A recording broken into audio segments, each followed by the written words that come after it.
Oi pessoal, meu nome é Thaís e hoje eu queria conversar com vocês sobre o filme Pobres Criaturas, que eu já vou adiantando que eu amei. Eu assisti recentemente e quando eu soube a premissa do filme, que eu me interessei de ver o filme, eu pensei, é a mesma premissa do filme O Enigma de Caspar Hauser, que é um filme dos anos 70 que conta uma história real, de um sujeito que foi encontrado na mata em Nuremberg,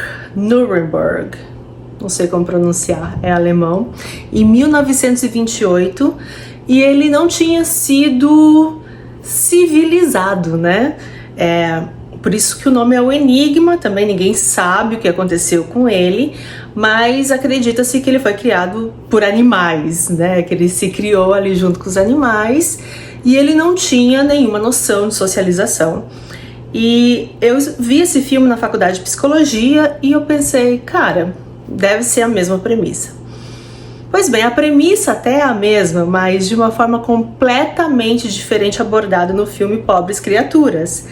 É um filme muito mais maluco, muito mais interessante, muito mais dinâmico, muito mais lúdico. É uma fantasia, é maravilhoso.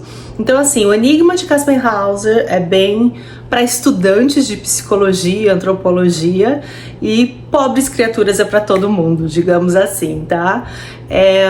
Pois bem, até vou botar umas imagens, tanto do Enigma de Caspar Hauser quanto do Pobres Criaturas, para vocês compararem algumas cenas.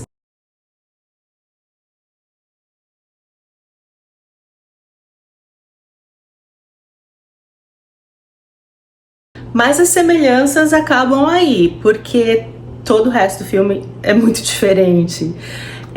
Então vamos falar mais do filme em si. Eu não vou ficar aqui explicando a história do filme, eu acho que as pessoas já assistiram, tem canais enormes, né, gigantescos falando do filme, então eu imagino que as pessoas não vão acabar caindo aqui no meu canal, que nem é um canal de verdade, eu só faço umas reflexões aqui, então não vai cair aqui primeiro, vai cair aqui só se realmente estiver muito interessado em ver todas as análises desse filme.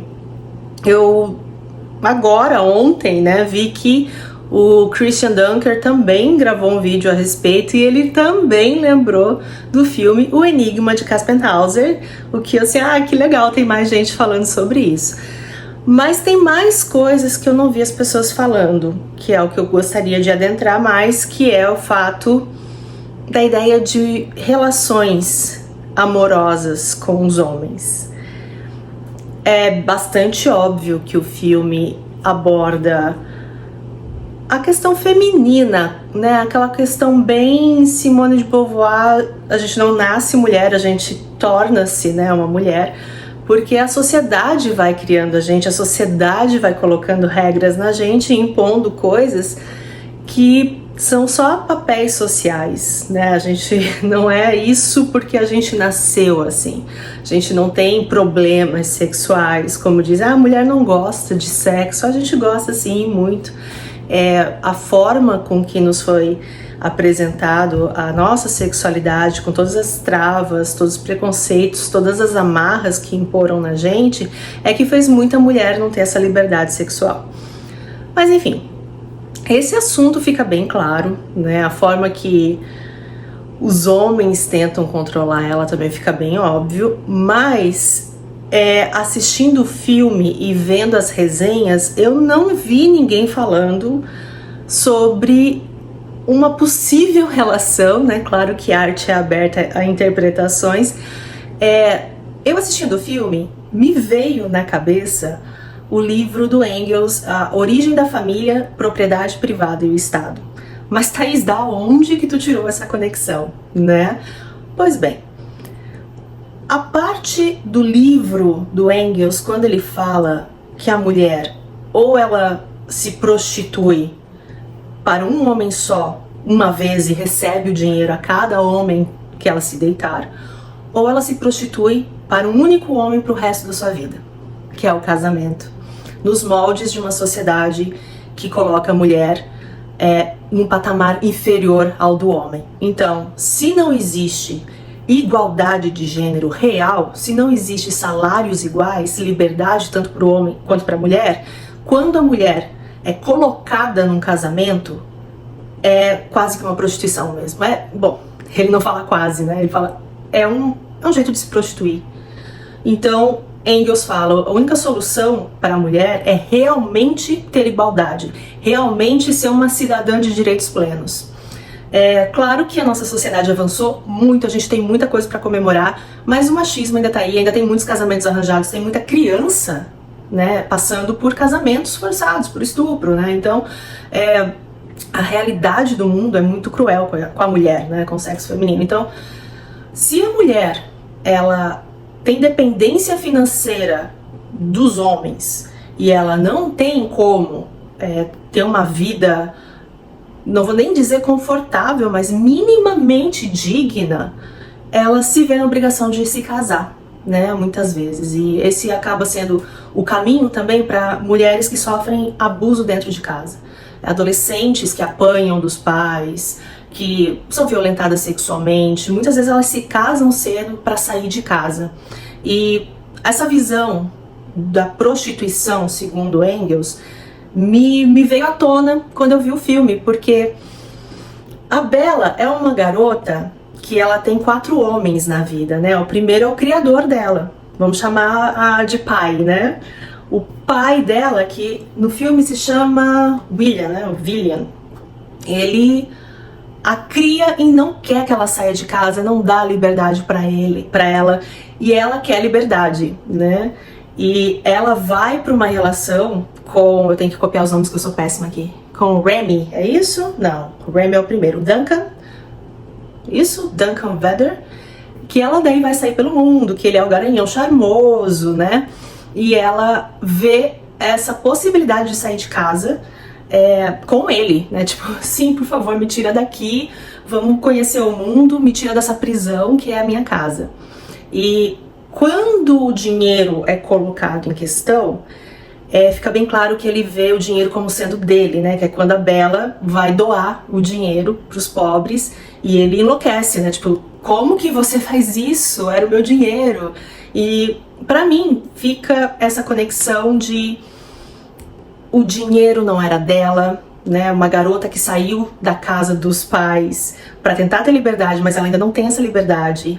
Ele quer, né, ser o bom vivant, mas ela não pode ter outros parceiros sexuais, ela é dele, ele surta quando ela vai descobrir outros homens, e quando o dinheiro se coloca, como eu disse, né, o dinheiro não é dela. E isso é um casamento tradicional, né, na sociedade como um todo, isso é um casamento tradicional, e quando ela não é dona do seu dinheiro, ela não é uma pessoa livre, então ela vira a prostituta, da forma como a gente chama a prostituição, né, a mulher prostituta.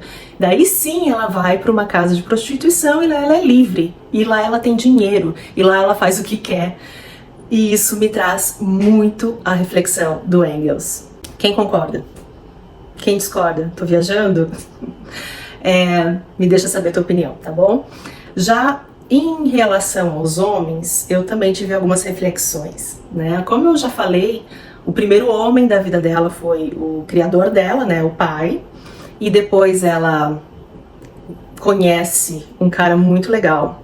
Esse cara muito legal, que daí sim é o Remy, ele entende que ela ainda era muito nova, ele entende que ela tem que ter o tempo dela, a maturidade dela, os conhecimentos dela, e ele respeita esse tempo. Por mais que ele admire ela, ele entende quem ela é, né? A criação dela, no sentido real de criar uma pessoa, né? Uma coisa Frankenstein da vida. Ele entende que ela precisa também se conhecer, também entender o processo dela, e ele espera ela, o tempo que for, né? E ele a aceita quando ela está pronta. Isso eu achei muito bonito. Isso seria o homem ideal, digamos, né? Um homem legal, bacana. O segundo homem, né, que é o Vedder, que daí é o que eu já comentei, né, o o galanteador, o bom de cama, que talvez nem era tão bom de cama, é só porque ela não tinha com quem comparar, não é mesmo? O cara, mas que ele se achava o bom de cama, ele se achava o cara, né? E quando ela não retribui esse mesmo olhar pra ele, tipo, não, tu não é tão maravilhoso assim, ele surta. E isso é a história do homem da nossa sociedade, né? Ele quer ser o cara, ele quer ser o galanteador, o garanhão, mas a mulher não pode viver a mesma coisa. E ele quer a admiração da mulher. Ele vive querendo essa admiração, mas ele não retribui da mesma forma e ele quer controlar, né? E é o homem que, quando abandonado, ele faz o drama, né? Ele persegue, vira stalker, vira o cara que depois fala mal da pessoa, aquela rodada, aquela galinha, né? Porque foi abandonado, porque ficou com essa ferida narcísica, porque não consegue move on, sabe? E o terceiro é o nazistinha, né? O fascistinha lá, que eu não sou boa pra nomes, como eu falei. Eu olhei agora na internet e eu acho que o nome é Alf Blensington, something like that. Acho que é isso. Eu vou chamar de Alf, né? Que era o marido original da moça que morreu, que é o corpo da Bella, que é a mãe da Bella, né? E ali mostra o auge do controle, né? O marido nas sociedades mais patriarcais, não seria o nome certo, mas mais tradicionais, aquela coisa bem militar, aquela coisa do controle óbvio, né? Aquele cara que você não tem dúvida de que tá controlando a família toda, ferro e fogo, e é um péssimo marido, é um péssimo ser humano, né? E ele realmente vê todas as pessoas como coisas dele. E ele só quer controlar, ele é sarcástico, né? Ele realmente não gosta de gente. E que seria o auge do marido controlador, um estereótipo até, né? Mas que existe, infelizmente existe bastante. E depois a Bella retorna pro Remy, né? Porque daí ela está pronta para viver esse amor. Pelo menos assim que eu vi, né? Essa coisa da relação de casamento, de como os homens são em relação às mulheres e como esses 4 homens se comportaram em relação à Bella, dá um panorama de como é o homem na sociedade. Não sei se vocês concordam comigo. E o último ponto que eu queria refletir aqui com vocês é bem viagem de psicóloga, tá? É sobre a questão da Bella, na verdade, ser a própria mãe. Eu achei isso tão psicanalítico. O filme todo é psicanalítico, né? Aborda bastante a questão de como a sociedade nos molda, de ir de superego para formar o ego. Toda uma questão bem óbvia que, como eu falei, eu não vou me aprofundar, porque o Duncan já falou a respeito, o Gaveta fez uma análise muito legal, então tem tanta gente qualificada, tanta gente boa falando desse filme, que eu só vou realmente falar das coisas que eu não vi outras pessoas comentando, tá bom? Então a última coisa é como a Bella é a própria mãe, e isso eu acho bem interessante, porque a mulher, ela aprende a ser mulher com os papéis femininos no qual ela convive e principalmente os masculinos que ficam ali botando pressão, né? Mas aquela mãe que não queria ser mãe, né? Que morreu porque não se via nesse papel, agora ela era ela própria, né? O bebê e a mãe, essa junção da menina que foi rejeitada, digamos assim, mas da mulher que também era rejeitada pela sociedade inteira, porque ela não podia ser ela. E isso forma a Bella, uma mulher que só queria se descobrir na sociedade de forma livre. E quantas mulheres a gente carrega? Quantas vozes femininas a gente carrega enquanto mulher, né? Quantas mães que não queriam ser mães e se tornam mães obrigatoriamente numa maternidade empurrada pela sociedade, e que daí vão ter crianças, vão ter filhas nas quais ela vai tentar ensinar alguma coisa com uma perspectiva já de quem falhou, né? Porque essa mulher não conseguiu ser o que ela queria, ela não conseguiu ter as decisões da vida dela por ela própria. A sociedade decidiu por ela, os pais decidiram, outras mulheres decidiram por ela, os homens principalmente decidiram por ela. Ela já chega na maternidade com um monte de frustrações, com um monte de pontos não resolvidos e com seu potencial muitas vezes cortado pela própria maternidade. São todas? Não, claro que não. Tô falando de todas as mães? Não. Tô falando das mães que têm essa maternidade compulsória, aquela coisa que não pode fazer aborto, você é obrigada a ser mãe, você casa, o pessoal já começa no teu ouvido, e aí o bebê vem quando? E quando essa mulher tem que ter o bebê, né, que ela engravida sem ter planejado, sem querer aquilo, e ela tem que ter um bebê, de que forma ela vai levar adiante esse sentimento, de que forma ela vai educar uma menina, de que forma ela vai ver um mundo mesmo feminino, o mundo da maternidade. E sendo essa filha também, sendo a filha de uma mulher que já morreu e que ela vai querer viver através de você, como que fica essa criança? Como que fica essa mulher? E quantas garotas não são apenas o sonho de uma mãe indo adiante, né? Essa mulher que, quando se tornou mãe, ela morreu. Não uma morte real. Ela morreu para a sociedade, ela morreu para o mercado profissional, ela morreu enquanto feminilidade dela, como uma mulher sexual, ela morreu para o patrão, ela morreu para o marido que não a procura mais, ela morreu do contexto social que ela tinha e principalmente os sonhos que ela teve que abdicar por causa da maternidade. De novo, gente, eu vou ter que fazer esse parênteses, né? Não estou falando de todas as mães.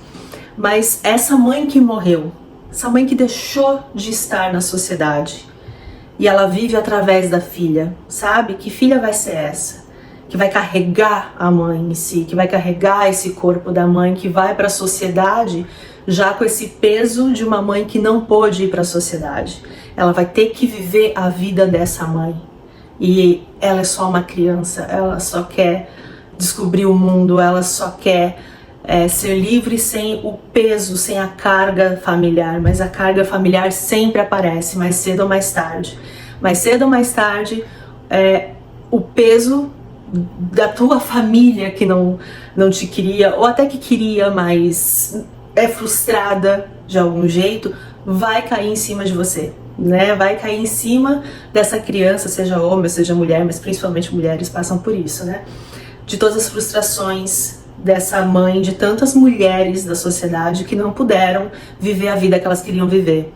Então, quando vem uma outra geração querendo romper barreiras, querendo fazer diferente, que mundo elas vão encontrar? Um mundo que vai dizer, não, realmente, né? Tua mãe sofreu tanto, tua avó sofreu mais ainda, vocês por gerações ficam sofrendo, quer saber? Vem ser livre, vem quebrar barreiras, vem fazer o destino que tu quiser pra você mesmo, o futuro que você quer pra si mesma. Claro que não, né? A sociedade vai dizer, você tá agindo estranho, a gente não te quer assim, a gente não te quer dessa forma, você vai ter que se adequar.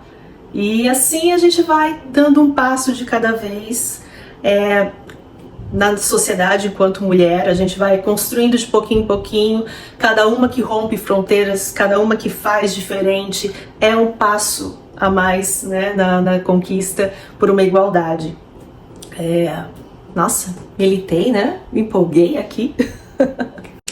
Bom, acho que são essas as reflexões que eu tinha para fazer e me apeguei pouquíssimo, né, sobre a questão do desenvolvimento humano, do desenvolvimento infantil, né, as fases da infância que são mostradas ali, porque outras pessoas já falaram sobre isso.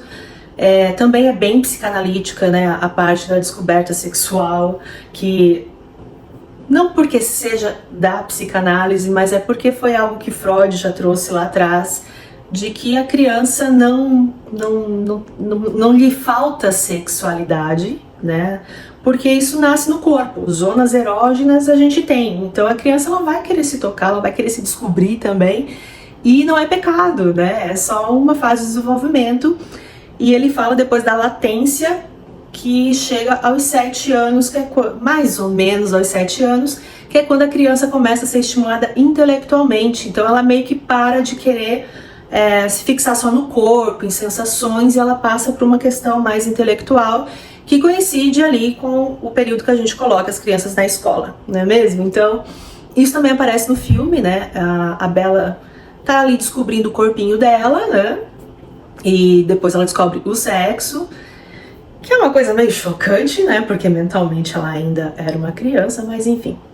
E quando ela é apresentada para aquela senhora no navio, anotei aqui também, Marta e o seu amigo Harry, que são filósofos, né? Não filósofos, mas apaixonados por filosofia, e começam a dar livros para Bella, ela meio que para com essa coisa de querer ficar trepando o tempo todo, né? Ela diz, não, quer saber? Eu vou ler.